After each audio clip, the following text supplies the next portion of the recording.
And we are all good. And thank you and welcome. Welcome to another wonderful wisdom circle.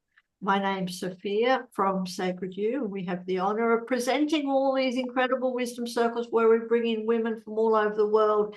And today I'm also really excited, a little bit nervous, because I also have the privilege of facilitating Sacred Mirror, seeing yourself through the eyes of love, which is a topic that's been close to my heart all my life. As you know, like a lot of people, and especially women, I struggled with self-esteem in my early life. And now it's all about looking within. And this is why I want to bring all these women together to talk about seeing yourself through the eyes of love and using the sacred mirror. But today we're going to go a little bit deeper, but we'll come back to that. Let's introduce everyone here. And I'm going to put Laura, our beautiful Laura. Please say hello and tell us a little bit about yourself. Hi, I'm Laura. I'm in Florida in the United States. Sophia just found out where that was. I am a storyteller. I'm an energy reader and practitioner. My area of focus right now is with tarot and also with Reiki. But I have learned that and realized that I've read energy my entire life. And so I think it's sort of, I'm learning how to see the various ways that I can tap into that. So yeah. Good, thank you. We also have the honor of having Laura do our reading tarot for our community, which we'll put all the links below and come back to that at the end. So thank you. And what about Sarah? About your gorgeous self? Hello, everyone. Thank you, Sophia. Always happy to be here. And hello, Sarah Roccasano. I am an author, motivational speaker, and the founder of Embolden Adventures, an encouragement platform that inspires personal, professional, and spiritual development and transformation. Happy to have a conversation today. Thank you for having me. We love having you, Sarah. You bring a lot of value to our conversations. And Joe, what about you? Tell us a little bit about you. And what interests you? I should be asking, what interests you in today's topic, sacred mirror? Hello, everybody. I couldn't find my mute. Yeah, I'm Jo Irwin, and what interests me in this topic is I've spent a lifetime, actually 4 decades, learning to, be able to love myself, basically. And that's what I encourage every woman out there in the world to do, is look in the mirror. Did you look in the mirror this morning? I did. And all the things, all the flaws, I'm like, you know what? You got this, girl. You're good at it. You just go out there and show the world. And years and years and years ago, I could not even look myself in the mirror. So I've come a long way, and that's what I teach women now, to really love themselves and come from that place of, like, really live in that place of love. When you radiate that inside, you radiate outside. And yeah, I just love this work. It's a big dedication for me, but I work with energy and healing and guiding women to come back home to themselves. Yeah. Thank you. And I look forward to hearing more. And we've got a little bit of feedback somewhere, but we'll work that one out. Elizabeth, what about you? Would you like to say hello and tell us a little bit about yourself and what interests you in the sacred mirror? Where do I start? I was a nurse for many, many years. I supported my husband through his study of medicine, and he graduated. We had 4 kids under 12 when he graduated, and I was a little bit horrified about what they didn't learn about nutrition, and so I turned to mind-body medicine and began to study psychology, counseling, neurolinguistic programming, hypnotherapy, and I don't know, there's a list of different things, but basically I looked at the science. And in the last 10 years, I've gravitated towards the labyrinth as a strategy for getting people into a parasympathetic nerve, the calm nerve space. And the more I go down that rabbit hole, I found myself in a rabbit warren. I studied the golden ratio, and what brings me to this is the DNA, the skeleton, the pineal gland, your heartbeat, all can be related to the mathematics of the golden ratio, and that is related to theta. When you go to Sophie does her crystal bowls, when you go to the frequencies of the golden ratio in the crystal bowls, they all take you to a theta mindset. And I just find myself confirming Yes. what we believe with the science. Yeah. Thank you. Thank you for that. And we want to know more. So thank you. But let's go to the incredible Anik. Hello, Anik. Welcome. Thank you for joining us, and a little bit about you. And I'd love to know from your perspective, how do you see the sacred mirror? Mirror, mirror on the wall. I think, was it Snow White? Yeah, the fairy tale. I don't know. That's what came to my consciousness.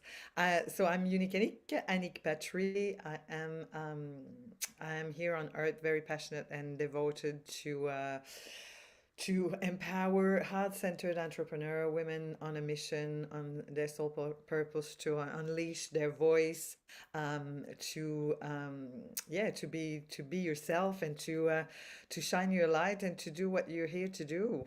At the core, like, we all here with a very clear purpose, and it gets foggy, we forget about it, and then boom, something happened and it comes back. So how to monetize that, how to be in alignment, how to do it with joy.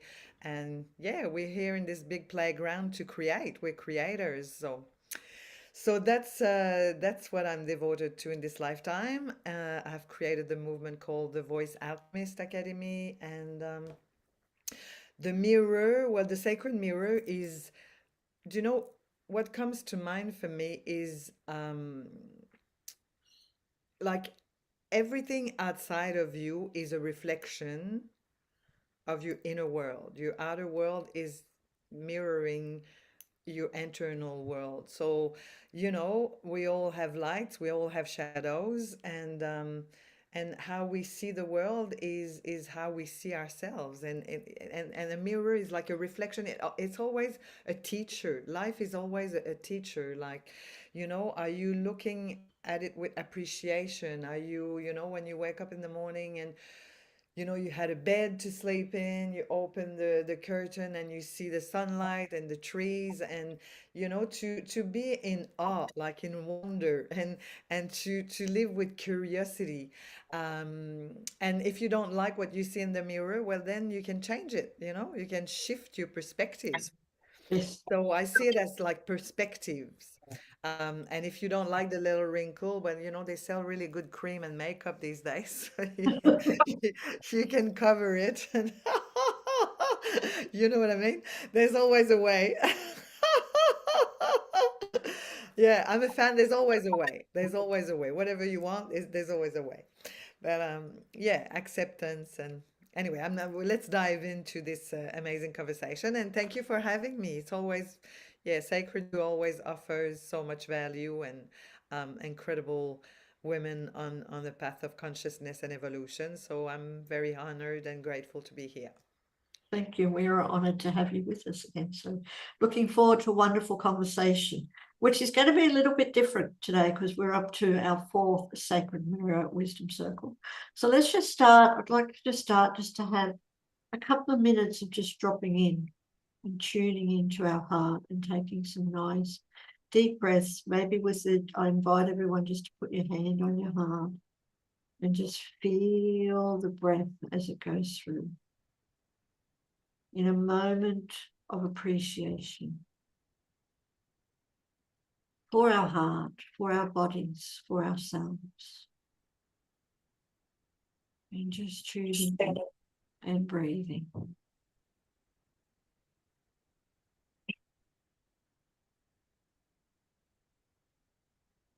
Centering.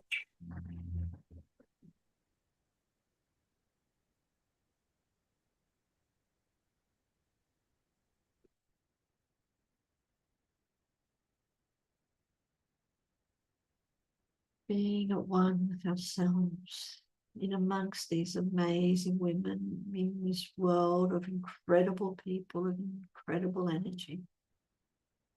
Just taking a moment just to be.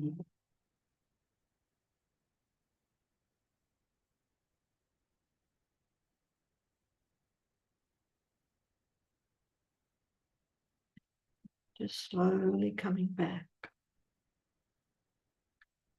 Feeling the skin on the sensations on our skin, the sounds surrounding us. Like I said, this is our fourth Sacred Mirror Wisdom Circle. And I love how we've talked about, looking into the mirror, looking through the eyes of love and seeing our true self. But I thought today I'd just like to go a little bit deeper and go on a journey probably and saying, the question is, can I stay with myself when I do not like what I see? We're very good in a lot of our times when we're working on ourselves, we look in the mirrors and we look at even as Anik said, the wrinkles and everything, but we try and go beyond that to see the beauty in everything. But can I really stay with myself when I do not like what I see? Can I remain loving towards myself when I'm, jealous of someone or angry or, pissed off or anything like that? All these emotions, all these experiences that we all go through. But when we're going through that, when someone has triggered us, can we really remain loving to ourselves? I'd love to know your thoughts. Just come off mute if you'd like to share anything. And also how do you remain loving to yourself? Jo, Yeah. Well, if you'd have asked me that question 20 years ago, I would have said no, because my life was run by my programming of my past. So even though I was doing some work, I hadn't really got to the core of my traumas. And my traumas were running me. They were running my life. So the programming that I'd had from my past experiences was running my entire life and the outcomes that I was getting. So it takes a lot of work. It takes a lot of courage to even just want to go there, to even see what you need to see, to clear the blocks that were running me and creating my experiences. Because as I think somebody alluded to, I think Anik, what we feel inside creates our reality. So, the thoughts and the emotions and the way we show up are a result of our programming from the past. And until I understood that, nothing was shifting, because we're all energy beings and we're emanating from this vibration of how we're feeling. So I was feeling loath, I was feeling shame, I was feeling guilt, I was feeling all the things. So therefore, that's what life was showing me. So nothing really shifted. And then till I did the inner work, the deep, deep inner work, and realized that was running my life, the programming of my past, runs our future, even in the moment, creates our future. So I think coming back to the present moment and doing the work is key before you can get to a point of staying with yourself, even when the shit hits the fan, so to speak, even when things come at you, life happens for you, from you, then you know you can stay with yourself because you understand yourself. You understand where it's coming from. You understand those parts that were running you before. You can, aha, that's what that is. So I think from that place you can see, you can feel, you can see and go, wow, that's interesting. Get fascinated with it, work with it, heal it, feel it to heal it. Someone said that in famous line. And understand yourself so you can be with yourself when things happen, when you don't like what you see out there, because everything's a reflection. And it's an opportunity for you to come back inside and go, well, what else? What else is there for me to look at here? And then love yourself again. They're only momentarily. It used to be for all the time, but these days it's momentarily. Can't even think of a time where yeah, momentarily. But when you recognize it, as someone else said, you can change it when you see it in that moment. But that takes work, that takes dedication, that takes discipline, takes commitment, and it can be exhausting. Yeah, so it's worth it though. It's truly worth it.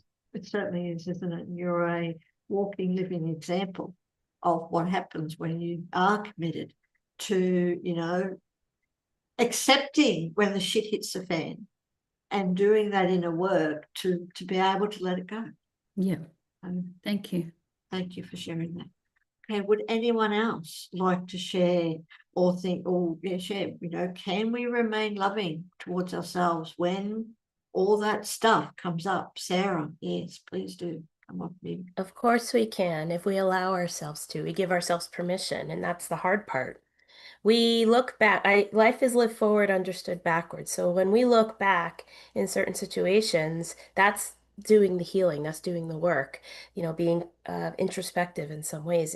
But ultimately, it's how did you show up back then? You did the best you could given what you knew. And I think that's very important for us to give ourselves credit. It's okay to be angry. It's okay to be angry. As Joe was saying, we are programmed, the institution, the world, this 3D matrix programs us, and us women are programmed to be good little girls and to be quiet and to, be seen, not heard, right? And so if you get angry, you kind of show up like I did in New York and you want to like yell and scream and punch and, get angry, that's okay. It can be okay. But if you're hurting others in the process, that's where the introspection has to happen. And that's where the empathy grows. Because it goes two ways, right? You can throw your anger out there, but if it's not justified, then there's some apologies that need to happen for them and for yourself. You give yourself grace. You're learning and growing. And that's what life's about in this 3D world. It's a duality, We learn, we grow, we learn from the paradox. But I learned from my work with Mama Ayahuasca, and my book is one of the big themes. Ultimately, nothing matters. Nothing matters except love in the higher dimensions. And so, again, this is judgment. We're judging. We're judging that we're doing it wrong. This is bad. And therefore, I'm bad and I'm judging me. But if you live life forward and understand it backwards and have empathy for yourself and for others and do it in a place of love and from learning, I think ultimately you can live life with confidence and grace. Thank you. Thank you for that. And I want to come back to what you said and also what Joe said, but pick up on a couple of things. But I'm just going to give Laura, Anique, or Elizabeth, would you like to share anything about how do you love yourself when all the shit hits the fan? I think for me, leaning into grace, and even just like having certain rituals or things that are in place, like a really big thing I love tea. It's a very big thing for me. Everywhere I go, the first place that I look for is like a tea shop. the first thing I always have is I have tea, and I like, as trivial is not the right word, but like as simple as it is, you know, when I am in when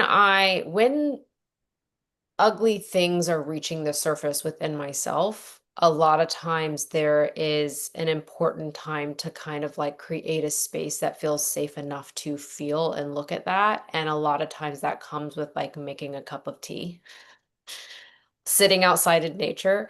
Like, I think that there's you know, there is an aspect of learning not to run away, but I think part of that is also knowing what we need in order to process and to heal and to do that inner work. And I agree with Sarah. I think anger and rage, I think all of that is sacred, and I think that it has its purpose. And also, how do we create a container for it that is safe? And so to me, I think what kind of comes up here is a little bit is thinking about what are the rituals that we can do that allow a safe space for us to sit with the things that are uncomfortable or perhaps not as pretty to look at within ourselves. Thank you. Let's come back to that too, especially the rituals at the end, because it's such an important thing. And thank you for sharing, you know, something as simple as having tea or whatever it is that you wish to, whatever drink is, to have that ritual and take time for yourself, especially when all the, you know, stuff is coming up, to know that it's just things that is just coming out to be let go of, to be passed through. So thank you. And Nick, do you have anything that you'd like to share? Yeah, what you just said, I mean, and Laura and Sarah and Joanne, like it's when it comes up, it's there to be released. It's there to be looked at and felt and released.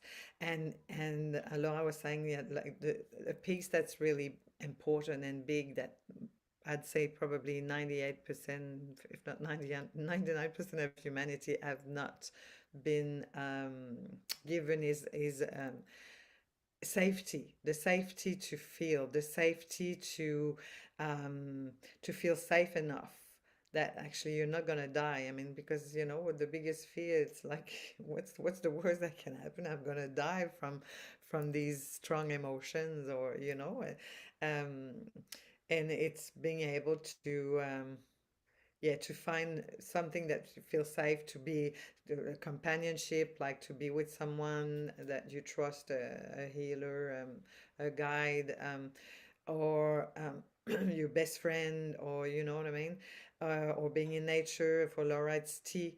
Um, for me, it's really using my voice is something that really helps me and helps my client to voice tapping, the modality that I've channeled, um, and sounding, allowing sound to move through is something that really helps me. You know, like the somatic, the body, the sound.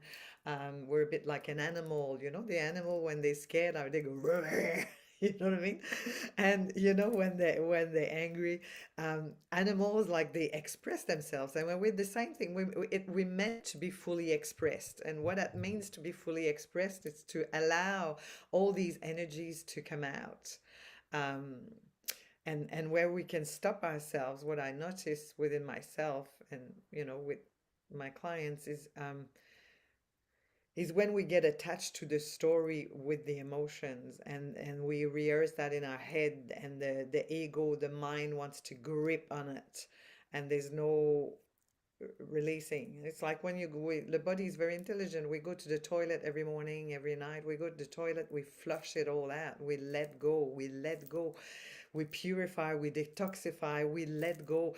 It's the same thing with the whole range of emotion, even the blissful one and the joyful one, and the you know the high vibration emotions, they pass through. We enjoy them. A good belly laugh, it's good, but then you know it has an end. Everything has a beginning and an end.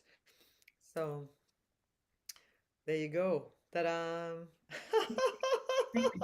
And We love you, Anika, and so everything does have a beginning and end. And thank you for sharing that, because I think a lot of times we get caught up in the stuff, but we forget that it's just passing through and that it has an end. Everything has a start, everything has a finish. So thank you for sharing that, I think. Elizabeth, would you like to share anything or not before we go on? Yes, I would love to share the ritual of the labyrinth. Okay, And just if you with haven't seen a labyrinth, Elizabeth, just to think, just talking about, if we could go back, is, can you remain loving towards yourself when the shit hits the fan, when you make a mistake, when you're angry or whatever? Do you have anything about that? And we can go into the labyrinth. Yep. I can forgive myself. Good. Because I have developed a philosophy that I'm here. I think Teilhard de Chardin said it, I'm here as a spiritual being having a physical experience. And I'm also a creative being. And in the process of creating, we experiment, we make mistakes, we learn something, we think that's right, and then we go on. And I really resonated with the idea of, being programmed when we were young to follow a pattern, follow a social code, to fit in. My parents I was blessed with good parents, but they were very programmed to do the right thing. And of course, they tried to pass that on. And then I went off to a boarding school, and I was brought up with nuns, and there was a certain code that you had to belong to. And I went along with that one, and I did everything that they said I had to do. And then the shit hit the fan, and none of it worked.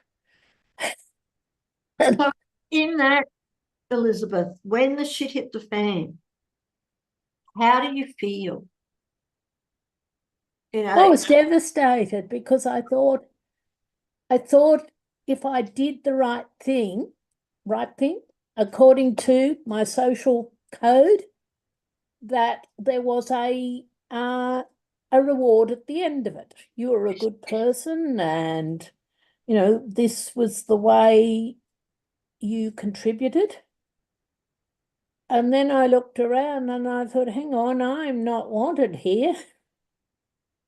I'm not fitting in. I'm not doing what everybody else wants. Where's me? And in the process of where's me, doing it for everybody else. I mean, I'm a nurse. My entire working life was caring for other people. And then at about 45, I realized I had done what I was told to do. And it was absolutely miserable recognizing that I would never be good enough. Yes. I would never be good enough. But can I ask you, Elizabeth, and this is what, sorry to interrupt, and I'd love to bring, Laura and Sarah and everyone else back into it, because we've all mentioned it, or a lot of it, and Elizabeth, with you saying that you were miserable because you recognize that you were never good enough. When we judge ourselves, when that voice says, I'm not good enough, or I can't do this, or whatever, whose voice is it actually that we're actually hearing? All about judgment, because we all do it. We all judge ourselves. But how can we let that judgment truly go, if that makes sense? I think I woke up one day to recognize that doing what I was told to do, fitting into the social structure, trying to, do things, I wasn't actually giving my children the right to be themselves. I was programming them. And they weren't particularly happy. And somewhere along the line, I recognized we are creative people. Mhm. And we have to be allowed to be creative, not just be obedient. I can see nodding everywhere that we must be allowed to make mistakes and learn, because we will never, if everything, I had a theory that if everything was perfect, we'd all be sitting in heaven playing harps. And that was going to be incredibly boring. Thank you. Thank you, Elizabeth, for that. And yes, I do agree with that. If everything was perfect, life would be boring. But depending if you like the idea of being in heaven playing harps. Yes, thank you. All right, anyone else to talk about judgment? Where does judgment come from? And what are some steps, some techniques where you can really let go? And I just want to thank Jo, who's also put in that forgiveness is such a powerful piece. And we can go into that too, because forgiving, when we judge us, forgiving is very much part of judging, especially when we judge ourselves. We need to forgive that. So let's have a conversation around judgment. Anik's coming off mute. I can see her coming off mute.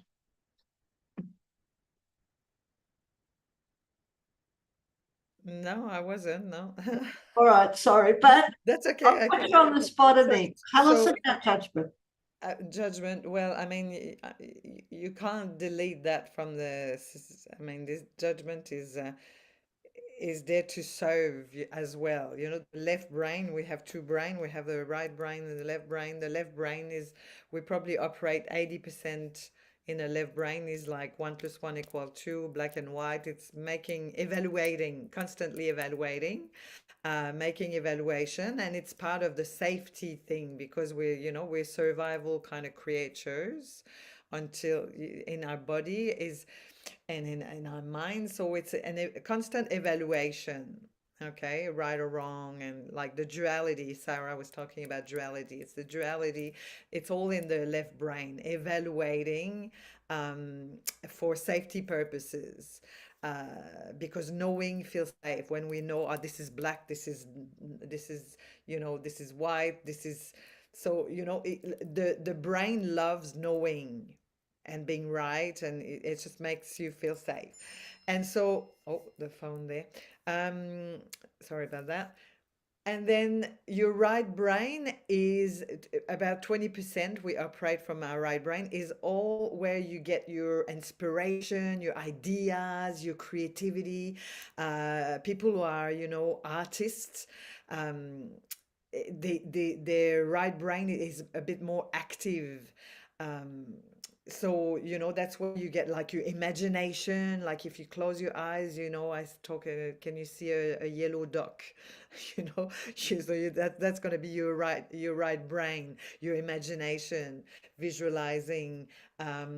So this is what's coming now about judgment. I mean, you can't erase them, but you can practice to be aware of, like when you have a judgment to that person is too fat, or too skinny, or too this, or not enough that, or you know um well, that's what that you bring your hand to your heart and have a bit of compassion there. And so that person also has a heart, and that person also is an infinite energy, and that person is here on a mission to do what they have to do, and like reframe the judgment. And anyway, what you see in others is in you as well. You know what I mean? Like, I'm now middle-aged. Like, I was very beautiful when I was young, like, all firm and like all hot and everything. And I'm like, oh my gosh, okay, like my body's changing.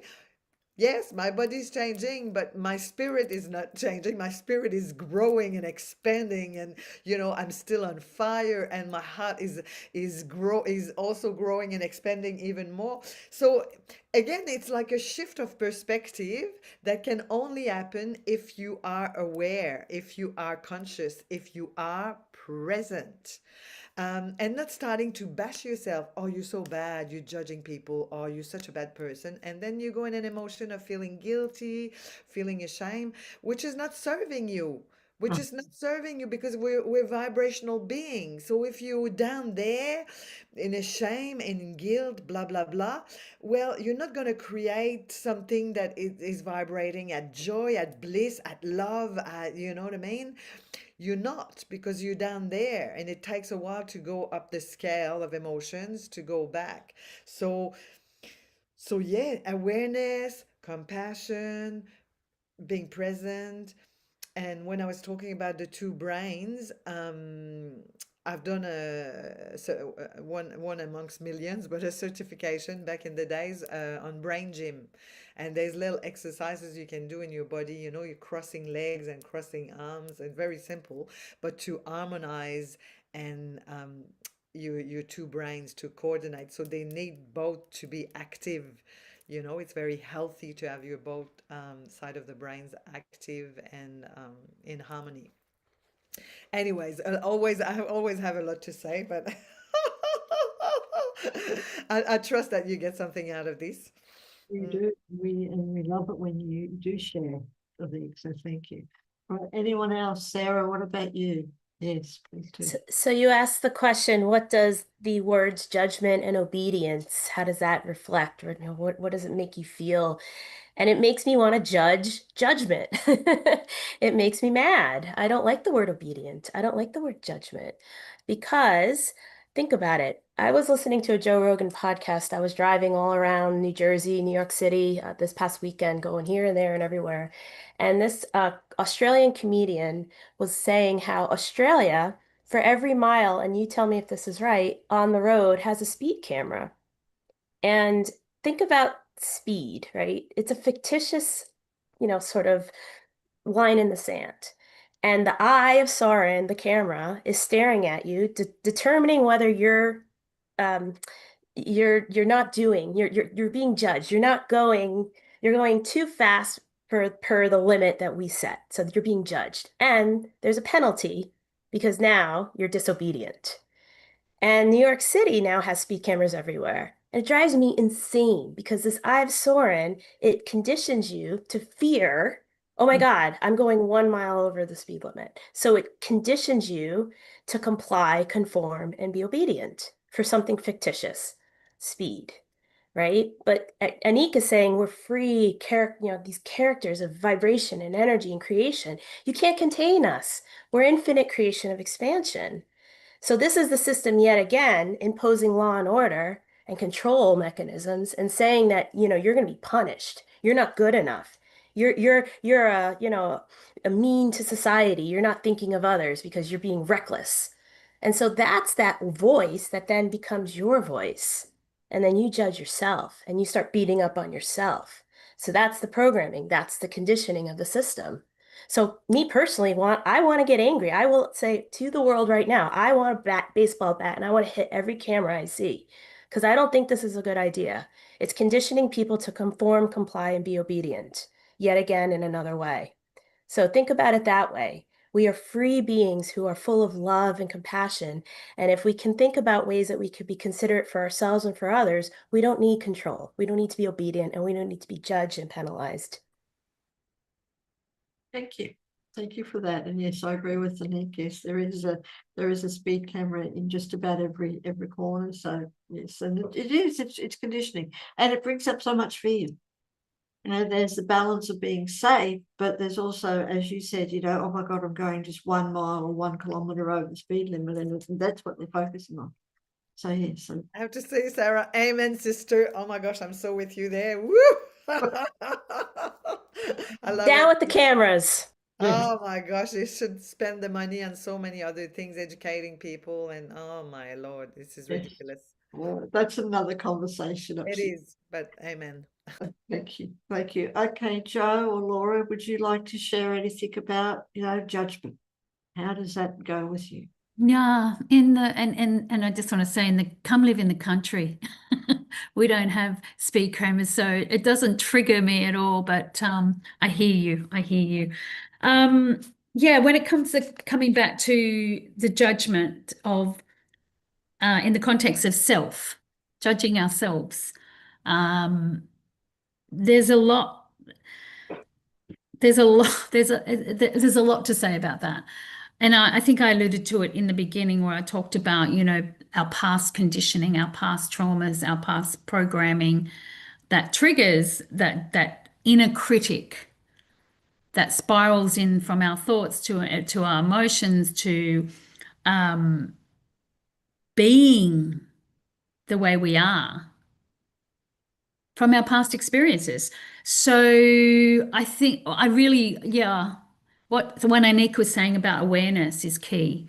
Like you don't know until you don't know until you know. So if you're aware of how you operate, your operating system, of your personal way of feeling and thinking and being and receiving that information is very powerful. I feel like the piece here, which has already been alluded to by Elizabeth, is that forgiveness piece. When you do catch yourself, I see it like an eraser. You reframe it in that moment. Oh, hang on a minute, that's not mine. That's just a past experience that I've kept in the memory bank in the unconscious for so damn long that it keeps playing out. And if it keeps playing out, it's going to create my outcomes and my circumstances in life and my experiences in life. So let's just erase that in the moment and forgive yourself. That's not who I am. That's who I was, maybe in the past, but I'm a different person now. And if you can have a practice that can simply just rewire in that moment when you recognize it and reframe it to a different context, that's powerful. And it's simple, right? Just like the tea ritual. It's a ritual that we do it over and over and over and over until it becomes a new norm. You've rewired those neuro pathways that have been creating your old experiences, playing out the same old stories, same old patterns and programs. And I think that's really, for me, that was one of the major things is forgiving myself for talking to myself the way I spoke to myself. I wouldn't talk to my best friend the way I used to speak to me. Oh, you're stupid. It all comes back to that self-worth, that self-love, that self-belonging. And we have to rewire that programming. And it can start simply with erasing that thought, erasing those words that we say in our head and forgiving ourselves and changing it to a different frequency, a different level, a different energy, because we're all frequency beings. Emotions are energy in motion, and all energy is frequency, and all frequency carries information. So based on our own personal past experiences and our thoughts and our feelings, we are sending that information always. It's in and out, sending and receiving, sending and receiving. So check in with your energy. There you go. Simple. Check in with your energy in any given moment. That's it from me. Nice and simple. Thank you, Joe. Check in with your energy. And it's so true. Because, I've experienced it too. When my energy is not that great, when my energy is pretty flat, then, I'm much more judgmental. The shit really does hit the fan when your energy's flat. So it's like, instead of worrying about that, it's doing something to raise your energy and keeping your energy at a high vibration. And then everything happens. Everything works out. Thank you. Laura, would you like to share anything about judgment and how your experience before we move on and wrap up soon? Yeah, I will be brief because I think it's touching on what everybody has talked about, but I think two things that came up for me is like a lot of times I just start with asking like, is this mine? Like where is this coming from? And like, is it mine? And if it is mine, or even if it's not, I think the second piece is like getting curious with it. Having a curiosity with it, and like journaling is a big thing that I do. So like when that voice is coming through or there's certain things coming through, just like spending a little time with it and kind of saying like, again, going back to like allowing that space for the uncomfortable conversation, even with the self to happen. And so just sort of interrogating or asking, where is this coming from? And I feel like, everybody has different ways of doing that. Journaling has always been really big for me. So I don't think there's too much more to say because I think a lot of everyone's kind of touched on it, but those were just two things for me, which is just starting with where is it coming from and then getting curious with it. And writing, allowing yourself to write out whatever it is, or receive the inspirations too. Thank you. Thank you for that. One other thing that I'd like to touch on before we wrap up, if we can, because we're moving into, we've gone through judgment and stuff, but even judgment can be a trigger, but other things, when we are triggered, how do I know when I'm really being shown something within myself to work on, to let go of, or to grow, or whether it's just something that really just doesn't belong in my life and I can let go of? How do I know the difference?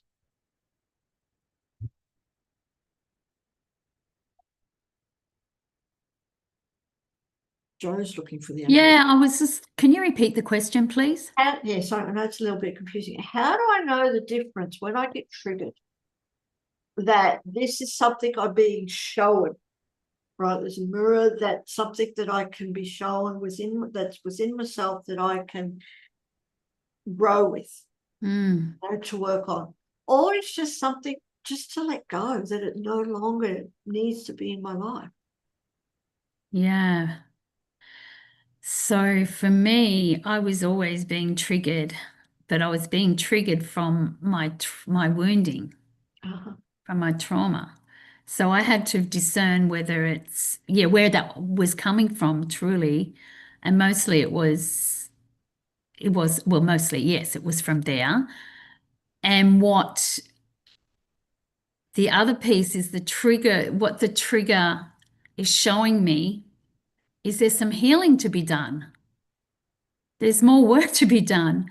There's more deeper layers to look at. And in that process, what part of myself is running the show? Yes. Right? Where is this coming? Without going into the story or re-triggering the trauma. No, that's not serving anybody. But understanding the emotion. And understanding the emotion of where it stems from, and really being, like Laura says, being with the emotion, allowing it to move through us, to feel it, to really allow it to be there until you come to a place of resolve, till you feel it's just, it's free from your body, because the body carries the score, right? And you may have to do that over and over and over. Doesn't matter how long it takes. But allowing that to process to happen through the journaling, through the rituals, through a practice, but being disciplined to do that, not just keep going on in your day, which most women do. They just keep pushing through. They don't actually stop to feel. So that's a really important piece. Making that time and space when that emotion, it doesn't have to take a long time, but acknowledging it, feeling it, processing it, and understanding that it's not who you are. It's not who you are at your core. That's not who you are. You are love. And we are. And thank you for that, Joe. Can I ask you, Joe, because you're off mic, what is something in your life that you love about yourself? And something my ability to hold space and hear and feel and support people with where they're at, and to hear, to really listen and deeply, deeply hold space for that healing. Thank you. I'd just like to acknowledge you for that. Thank you. Would anyone else like to share about triggers? What is it when I am triggered? Is it showing me there is something that I need to work on, to grow? Or is it also, how do I know if it's my stuff, or am I being a mirror for someone else?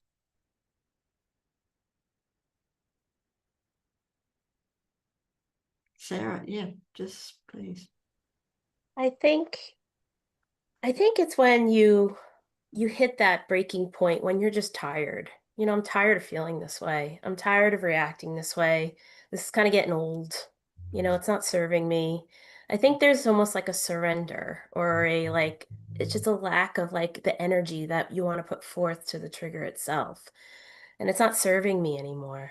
And so I'm done with it. And I think that in itself is the introspection and the learning and the growing.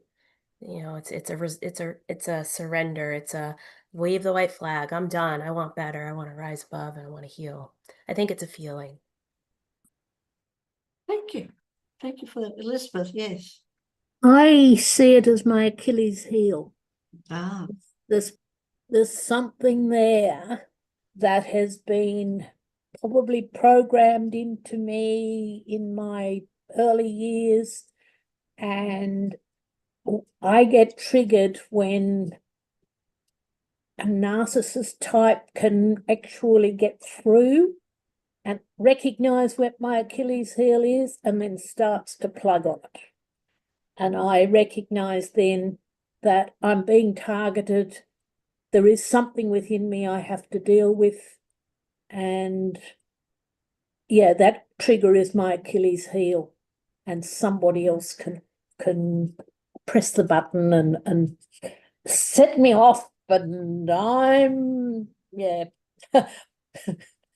I'm away, and then I go into my hermit's cave. thank you, Elizabeth. Thank you for that. And Laura or Nick?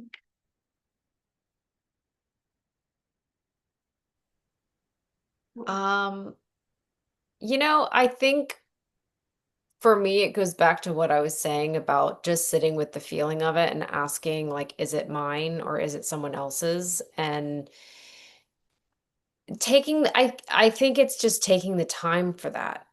Like Joe was talking about how sometimes we go through the day and something comes up, and instead of actually like sitting with the feeling and feeling through it or seeing what's there, we like rush through it. And so I think for me, it's like allowing the space within ourselves to kind of be comfortable enough to say, let me sit with this a moment. Whose is this? Is this mine? What's it here for? And what's the purpose with it? I have found lately there's been like certain things that have come up in my mind, and a huge part of it is just being like, oh, I don't actually think that way. Like, oh, that came up in my mind, but I don't actually feel that way. Like just being able to say that to myself was just like the purpose of it. And so I don't know that there's much more that I'm saying to what everybody else is saying, but I think just that like taking the time and like not being afraid to take the time is kind of what comes up for me here. One of the biggest things, isn't it, is to take that time. Now, as Joe was saying and everything else, that just to take that time and sit with whatever it is. Okay. And Nick, would you like to wrap up on anything? I'm a bit touchy-feely with that because recently I've experienced something quite where I was really triggered. And it's family related. I think they're the one who are the best at it, at pushing your buttons. Um, it's actually quite a sad story, but my mom's 84, and I live in Australia. She lives in Canada, and I said I would love to come and see you and take care of you and spend time with you. We had a very, very toxic relationship. Mom was like abusive, and yeah, she was hardcore, like really hardcore woman. She created that identity because, you know, she's coming from a violent environment anyways. I know it's not who she truly is, but anyway, there's no accident, you know, and I'm such a powerful transformational leader and healer. But I called her and she said, I don't want to see you. I don't want to see you. I don't need to see you. I I'm old, I'm ugly, I've got nothing to offer you. I love you from a distance, and we don't think the same. And I'm not touchy-feely. I don't want it to touch me, and you know, you touchy-feely, and da da da da. And I'm not gonna use the tone she was using. It was like, you know, like Hitler, Hitler's wife. So my nervous system has been really conditioned in that traumatic space with the woman who gave me birth. And so I was hopeful because in the last, I don't know, many years ago, maybe 10 or something, I draw a line in the sand and I said, I'm not going to spoke to you, my mother on the phone anymore. I said, listen, if you want to communicate with me, it's only via email. And she's been really kind on email, like saying that I love you, I want you to be the happiest woman in the world, like things that she's never said in her entire existence. So email has been working really well. But this year I said, okay, I'm gonna grow there. Listen, I pick the mic, I speak on TEDx stage, and you know what I mean? I speak to thousands of people. I've written the book, I do the things, I coach people. I'm gonna grow with my own mother, you know. I'm gonna stretch and I'm gonna speak to her. And every time I was trying to call since the beginning of the year, she I got the answering machines. I said, listen, do you want to talk? She said, sure, sure. But somehow she was scared. Anyway, we had that conversation 2 hours, and yeah, I bought my ticket to go to Canada and to go and see her and everything. And I actually canceled my trip. I canceled my trip after this conversation. I cried. I never thought I would cry that, like, I was triggered to the bone. Like, I felt rejected. I felt like a piece of shit. I felt like abandoned, neglected. I felt betrayed. Like the whole biggest wound that a human has to go through to be on the other side of it. I revisited to the, you know, my little girl just was like, wow, this is so intense. Um, so yeah, just doing the process. Like, I'm not feeling it right now because I'm in a really good space this morning.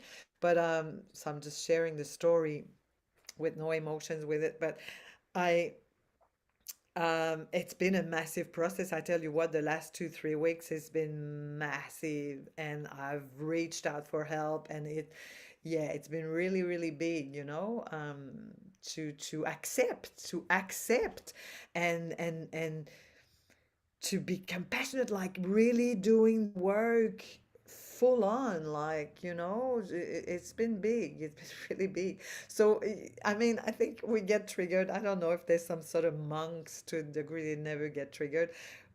We get triggered. We gotta sit, do the work, and it's not even work, but to allow that we're human, we're having a human experience, we're spiritual being, we're infinite energy, we're powerful beyond measure.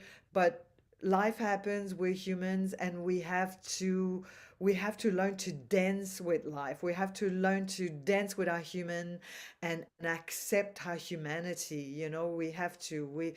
Otherwise, we're not gonna come out of it. You know, if you really want the joy, if you really want to be authentic, if you really want the um, to live your truth, you've got to be able to accept your humanity. And it's a big story there. It's massive, and it's just happened like literally 2, 3 weeks ago. I swear to God, it's like, you know what I mean? It's huge. And my mom, I mean, God bless her soul. Like, wow, she's my greatest teacher because, you know, I wouldn't be who I am if I wouldn't have had this his mother, I wouldn't have lived No. in Australia. I would have stayed in my cold Canada, cuddling next to my mummy. But she's not cuddly feely. She doesn't want to cuddle with her daughter. So I find other people to cuddle with, you know. Yeah. I Thank you. find my soul family. Yeah.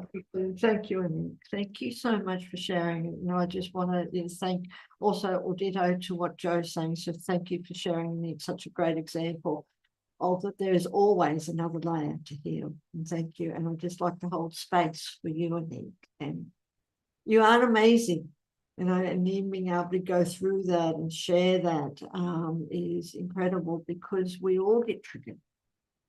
And it's working with it. It's not avoiding. It's just working with, sitting with it and working with it. So thank you. And as we wrap up, because it is now time, so I'd like to go around very, very quickly.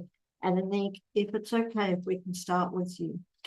Oh, you shared so many tips, you know, dancing with our humanity, accepting our humanity, you know, dancing with life is amazing. But can I ask you, Annie, if you look in the mirror, of Zoom today, for online interviews, what is one thing that you love about yourself? Everything. I'm extraordinary. I love myself so much. I think I'm a bloody badass. I'm amazing. I'm all of it. I'm super soft and sensitive, and I'm super strong, and I'm super creative and resourceful, and I've got a heart of gold, and I'm gonna live a life. I'm gonna continue to live a life with my heart wide open, even if people want to crucify me. I can be Jesus' wife. I don't care. I'm like, you know what I mean? I'm here to liberate my soul, and I love that about me. And I think we all a gem. We all have something really special within ourselves, and we're worthy of living our best life. And Thank you. Thank that's you. it. Amen. Woohoo. Thank you. That one, So but good. so much. And I want to acknowledge you for loving everything about yourself, and you are the embodiment of that. You can see what happens in your life when you do. So thank you. All right, Sarah, what about you? Your last words, one tip, and tell us what you love about yourself when you look into your eyes, into this sacred. I'm gonna follow Anik's lead, and I say everything too. I love everything about myself. And that's the tip, right? I think what we were saying before, Elizabeth may have said it best, that, you know, the world gives back what we put into the world. So that's the mirror. And if we put love, self-love, empowerment, you know, that's what's going to be given back to us. If we're disempowered and we let the world control us, you know, we're giving our power away, and then we're going to be stuck and obedient. Who wants to be that? We want to be in love with ourselves and infinite expansion and creation. All right, thank you. And again, you are the example, and I want to honor you. And thank you for coming today. Laura, any last words, any tips, anything? And what do you love about yourself when you look into the sacred mirror of Zoom? I would say my tip is to be curious and find the way to do that. Like I love, for me, journaling. But I think, you know, if it's meditation, if it's through conversation, but I think allowing a space to be curious would be the thing that I would recommend. You know what? I'll get specific. I'll get specific with the love. I have a way of going into a space and creating a lot of movement in spaces, and that movement also comes with like people feeling good about themselves, people feeling like I have an ability to go in a space and like encourage and empower people. And I know a part of that, doing that, is by me being like that. It is that love of self. Like there is a love that I have within me that allows me to go into spaces and create positive change and movement. And so I guess that will be what I say. Thank you. Thank you for that. Love to get to move with you a lot more. Thank you for that.